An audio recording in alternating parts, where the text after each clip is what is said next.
კიდე დაარტყიო რა, უთხრა რომ ვურო რა, ჩაარტყიო თავში უკიდე და სამჯერ ჩამარტყეს თავში ეს. სიტყვიერი შელაპარაკებით დაწყებული ხელჩართული ჩხუბის სოფელ ზვარეში რკინიგზის ლიანდაგის მშენებლობაზე დასაქმებული რამდენიმე ქართველი მუშა ჩინური კომპანია 23 ბიუროს წარმომადგენლებას სცემეს.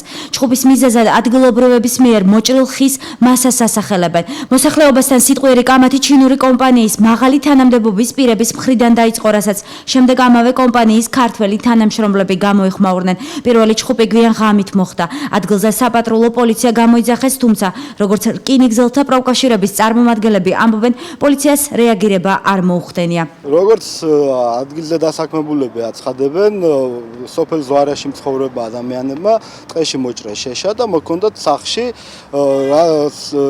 რა დროსაც შეხვდნენ კომპანიის წარმომადგენლები, ჩათვალეს, რომ ეს შეშა იყო მათ ტერიტორიაზე, შეშის საყრელი აქვს იქ, რომ გვირავი რო გაყავთ იქ ხეებსაც ჭრიან და ჩათვალეს, რომ მათ ტერიტორიიდან ჰქონდათ აღებული ეს შეშა და მოპარული და გამოიძახეს ქართველმა დასაქმებულებმა ადგილზე პოლიცია მივიდა და პოლიციამ ვერ უზრუნველყო ამ ადამიანების უსაფრთხოება.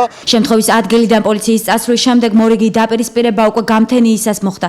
სამი დაშავებული საავადმყოფოში გადაიყვანეს. ექიმები ამბობენ, რომ მათ დაზიანებები თავის არეში აქვთ მიღებული და მათ სიცოცხლეს საფრთხე არ ემუქრებათ. სამივე მოთავსდა მდგომარეობიდან გამომდინარე დაკვირვების ქვეშ არიან ამ ეტაპზე იმყოფებიან, ზოგადი მდგომარეობა დამაკმაყოფილებელია, უტარდებათ გამოკვლევები, დაკვირვება. ინციდენტის დროს საქართველოს კიდევ 4 მოქალაქე დაშავდა, ისინი ზესტაფონში გადაიყვანეს. დაშავებულების ინფორმაციით მათ ჩინური კომპანიის ხელმძღვანელები ნაჯახებითა და არმატურით გაუსწორდნენ. ჩემი მეგობართან ერთად მივედი გვერდზე დასახმარებლად და ნაშობრუდი და ჩამარტყა მასში.